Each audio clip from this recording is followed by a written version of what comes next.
तर आता हा आमचा भीमा आहे आणि आम्ही भीमाचे 2-3 व्हिडिओ बनवलेले. तर त्या व्हिडिओमध्ये आपण दाखवलेलं आहे. तर व्हिडिओ बघून आम्हाला कमेंटमध्ये मेसेज वगैरे येतात की हा भीमा वगैरे आम्हाला पाहिजे द्या वगैरे. तर द्यायचं वगैरे काही नाही, पण त्याच्यात ज्या 2 गोष्टी प्लसमध्ये ते मी तुम्हाला सांगते की जेव्हा पण आपण खायला वगैरे घालतो त्यावेळेला कसं होतं की आम्ही थोडंफार खुराक ह्याच्या गाभण मेंढ्या आहेत आपल्या ह्या कंपार्टमेंटमध्ये, ह्या गाभण मेंढ्या ह्यासाठी ठेवलेले आहेत की आपली त्यांना चारा जास्त खायला भेटावा आणि कंटिन्यू म्हणजे ती कसं होतं बाळ असल्यामुळे चाऱ्याची खाण्याची स्पीड आहे त्याबद्दल आणि कंटिन्यू त्यांच्या पुढे चारा असणं गरजेचं आहे. त्यांना भूक लागेल तसं ती खात राहतील. त्यासाठी आपण इकडे गाभण मेंढ्या काढलेल्या आहेत आणि आपण गाभण मेंढ्यांना थोडं वेगळं ट्रीट करतो, जसं खुराक वगैरे घालतो. आणि तर हा जो भीमा आहे तो किती हुशार आहे तो पण तुम्हाला सांगते मी की ह्या गाभण मेंढ्यांमध्ये ह्या जी बारक्या फिमेल आहेत ना ह्याच्यातनं हे सर्व ह्यांच्या आई आहेत, पण ह्याची आई मात्र तिकडच्या कंपार्टमेंटमध्ये आहे, पण तो इकडच्या कंपार्टमेंटमध्ये असतो. कारण की का तर इकडे खुराक भेटतो. आता 2 टपामध्ये जेव्हा तुम्ही म्हणजे एकाच खुराकीने एका चारा ठेवाल तर तो पहिला खुराकाकडे जाणार आहे आणि खुराक खाण्याची जी स्पीड आहे ह्या बाकीच्या तिघींना म्हणजे ना तो खाऊन देत नाही एवढा फास्ट गतीने. म्हणजे त्यांच्या खाण्याची जी गती आहे आणि ह्याच्या खाण्याची जी गती आहे ती खूप डबल स्पीडने खातो. तो जेवढा खुराक पाहिजे तेवढा तो खुराक स्टोरेज करतो आणि ज्या वेळेला हितला खुराक आणि हितला खुराक खाल्ल्याच्या नंतर त्यांच्या मोठ्या गव्हाणांमध्ये पण जाऊन शोधणार तो खुराक आहे की नाही आणि जेव्हा तिथे पण नाही भेटणार त्या वेळेला तो येऊन चारा खाणार आहे. मग ही काय होतंय त्याच्यामुळे ते जसं लहानपणी त्याची ट्रीट केलेली आहे. आता पण तो कसं होतंय की इकडे गाभण मेंढ्यांमध्ये खुराक भेटतो म्हणून तो त्याच्या आईकडे जात नाही, इकडेच खात असतो खुराकासाठी. खुराक जास्त आवडतो त्याला चाऱ्यापेक्षा. आणि आता त्याची जी बॉडी आहे आणि त्याची जी खुराक खाण्याची स्पीड आहे त्याच्याने काय होतं हा जेव्हा मोठा होईल ना त्यावेळेला आता माझ्याकडे एक मेल आहेच मोठा पण त्याच्यात डबल होणार आहे. आता बघा व्हिडिओ वगैरे इंस्टाग्रामला टाकतात की टपात वगैरे जसं मक्का भिजवून वगैरे किंवा खपरी पेंट वगैरे देतात. ठीक आहे ते देतात वगैरे ओके आहे, पण त्या कुठल्या मेलसाठी आपल्या ह्या नारी सुवर्ण मेलसाठी खरं तर ते खुराक वगैरे हे देणं चुकीचं आहे.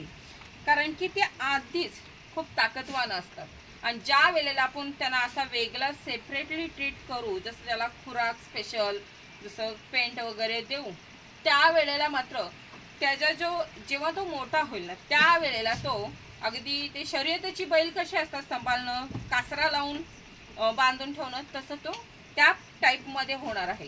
तो कुणालाच ऐकणार नाही आणि त्याला सुद्धा कासरा लावून सांभाळावं लागणार आहे. आणि त्याच्यासाठी हा जेव्हा मोठा होईल ना त्यावेळेला सुद्धा कारण की आता त्याने जसं लहान वयात जेवढं म्हणजे आपल्याला शक्य होईल तेवढं खुराकावर त्याने जोर टाकलेला आहे आणि ह्याचा जो मोठेपणाचा रिझल्ट असेल ना तो आत्ता जो माझा मेल आहे ना त्याच्यापेक्षा डबल असणार आहे. आता तुम्हाला एक सांगण्याची गोष्ट जी तिकडे मेंढी आहे बघा ती झोपून खाते. ही म्हणजे काय तिची एकटीची सवय नाही आहे तर तिची म्हणजे पूर्ण खानदानच तिची जशी आई तिचे जेवढे झालेले आहेत तिचे भाऊ बहीण वगैरे सर्वांची अशीच सवय आहे. गव्हाणी कसं झोपायचं जेवढा चारा आपल्याकडे स्टोरेज वडता येईल तेवढं पायाने वडायचं आणि बाकीचं झोपून खायचं आणि जो आपल्या पायाखाली चारा असेल ना तो मात्र आपला झाला अशी ह्यांची सवय आहे. आणि हे प्रत्येक म्हणजे जेवढे त्यांच्या आईला पिल्लं होतात ती सर्व अशीच असतात. आता कसं आहे की नवीन जेव्हा आपण मेंढी पालन वगैरे आता करतात बघा यंग जनरेशनला खूप आता काही लोकांना आवड झालेली आहे या मेंढी पालनात. तर जेव्हा नवीन मेंढी पालन करतो त्यावेळेला आपल्याला एक गोष्ट लक्षात ठेवायची आहे जेव्हा पण आपण मेंढी पालन करताना नारी सुवर्ण जेव्हा ही जातात त्यावेळेला आपण नारी सुवर्ण जेव्हा मेंढी पालन करतो ना त्यावेळेला फक्त एक लक्षात ठेवायचं की जी ह्याच्यात मेल होतील जेवढे मेल होतील मग कुठलेही मेल असू दे मेल हे पहिलेच मुळात क्वालिटी असते कारण की ते फक्त चाऱ्यावर ठेवलं तरी पण कसं आहे सुरुवातीला आपल्याला आवड होते ही जी लहान कोकरं आहेत ह्यांना बघून असं वाटतं की ह्यांना आपण खूप चांगलं ट्रीट करावं जसं खुराक वगैरे स्पेशली द्यावं. तर ह्या ज्या फिमेल आहेत ना त्यांना ओके आहे, पण जे ही मेल आहेत ना त्यांना मात्र 5 महिने ते 6 महिने खुराक दिला तरी ठीक आहे, पण त्याच्या पुढे जेव्हा मोठे होतात त्यावेळेला त्यांना खुराक देणं चुकीचं आहे. आणि समजा जर दिला तर मात्र ते आपल्याला म्हणजे मालकाला सुद्धा ऐकत नाहीत. एवढे ते स्ट्रॉंग होतात आणि त्यावेळेला मग आपल्याला असं मारायला वगैरे ती येतात.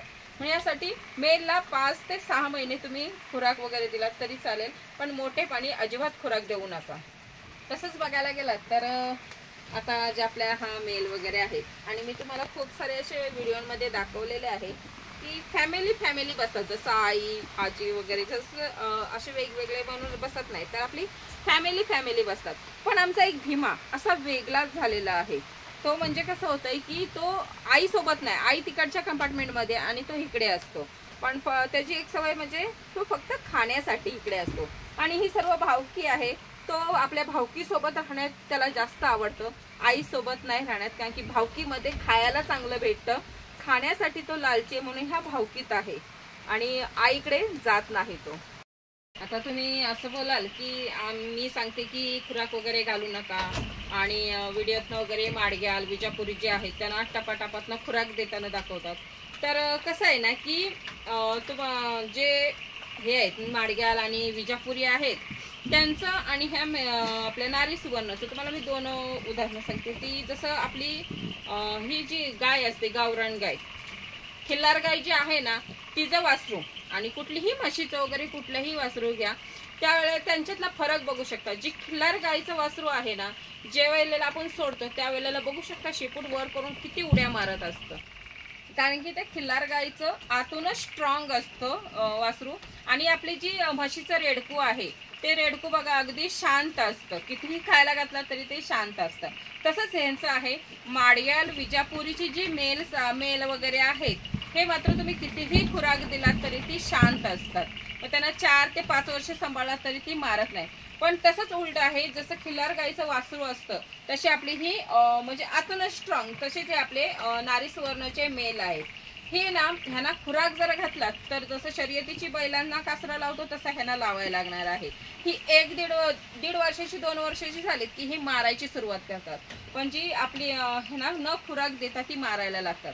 मग खुराक दिल्यावर तसं हे होणार आहे की ह्यांना खुराक दिला की ती शर्यतीची बैल होणार आहेत आपली, त्यांना कासरा लावायला लागणार आहे. ह्यासाठी मी तुम्हाला सांगते की नारी सुवर्ण मेलला आपण खुराक द्यायचा नाही. बाकी तुम्ही मग माडग्याल विजापुरीला टपाटपात न खुराक दिला काहीही फरक पडत नाही. पण जर समजा एखाद्याला पटलं तर ठीक आहे, नाही तर काही लोक आवडीनं देतातच, तर देऊ शकता. तुम्हाला शर्यतीची बैल करायची असतील तर तुम्ही नक्कीच त्याच्यानंतर दिल्याच्या नंतर तुम्हाला माहीत पडेल की ती केवढी स्ट्रॉंग होतात ती.